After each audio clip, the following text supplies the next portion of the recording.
Vamos ahora a Mateo 26:41 a escuchar el consejo que Jesús nos da. Jesús le dice a los discípulos: velad y orad para que no entréis en tentación. El espíritu a la verdad está dispuesto, pero la carne es débil. Todos nosotros, ahí reconoce Jesús que tenemos una parte que es el espíritu, nuestro espíritu que ha nacido de nuevo y se conecta con Dios, y la otra parte que tenemos, que es la carne, que todos tenemos. Y Jesús dice: miren, la carne es débil, pero el espíritu está dispuesto.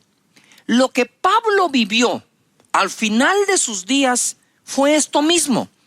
Él dijo: he hallado un mal que está en mí, que con la carne sirvo al pecado, mas con el espíritu sirvo a Dios.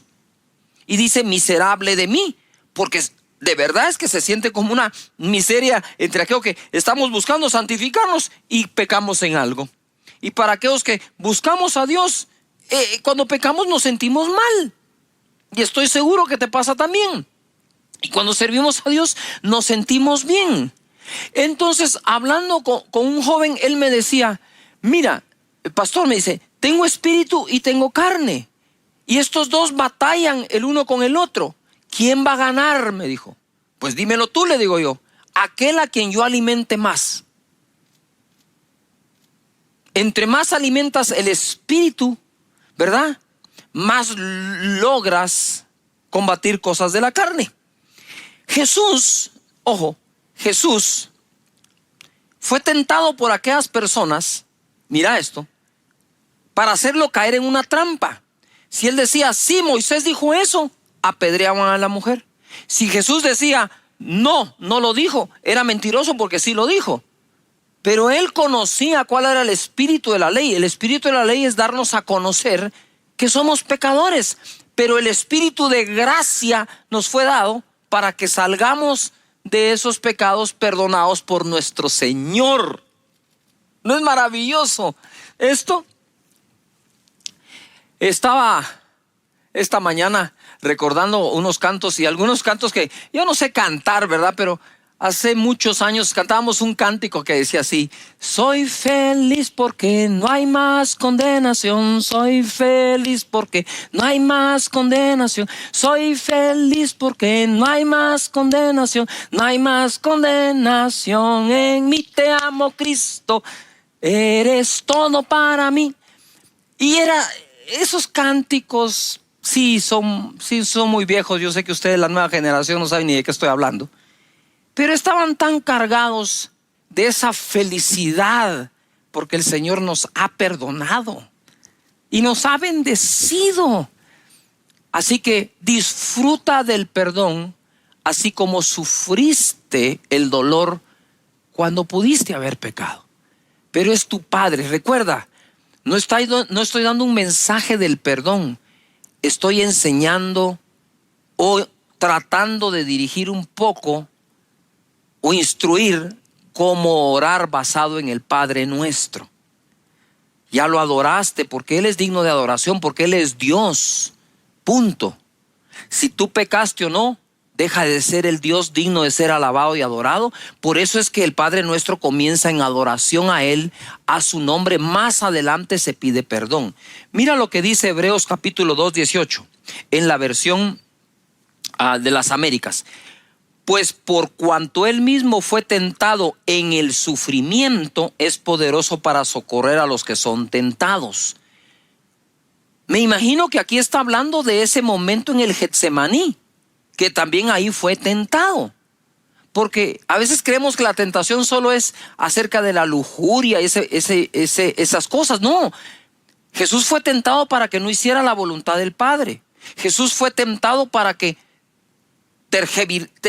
pudiera él hacer algo inadecuado con aquella mujer que fue sorprendida en pecado y se le estaban trayendo a ella. Jesús sufrió todo tipo de tentación, pero aquí dice que él, en medio del sufrimiento, fue tentado. Yo quisiera ubicarte un poco acá.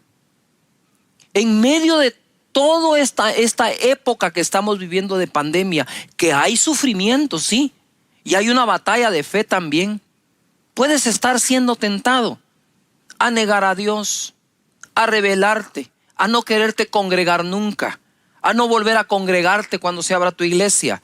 Puedes estar siendo tentado a no seguir sirviendo. Puedes estar siendo tentado a decir, ¿en dónde está Dios? Si también que me iba. Pero ahora, eso lo estás diciendo porque en tu inconsciente crees que todo lo bueno que te ocurrió antes, tu buen trabajo, tu buen empleo, sí, lo conseguiste tú y tu talento. Y no fue Dios. Pero si fue Dios, tienes que seguir creyendo que seguirá siendo Dios. Y si es Dios quien dice que no vas a ganar mejor de lo que ganabas un día, es la fe se está poniendo a prueba, ¿verdad? Entonces, en medio del sufrimiento Jesús fue tentado. Por eso es que él dijo, Señor, si esta copa es posible que se pase de mí, sí, pero si no, Señor, que se haga tu voluntad. Y fue fortalecido. Santiago capítulo 1 verso 12 dice, bienaventurado el varón que soporta la tentación. Es una cuestión de soportar.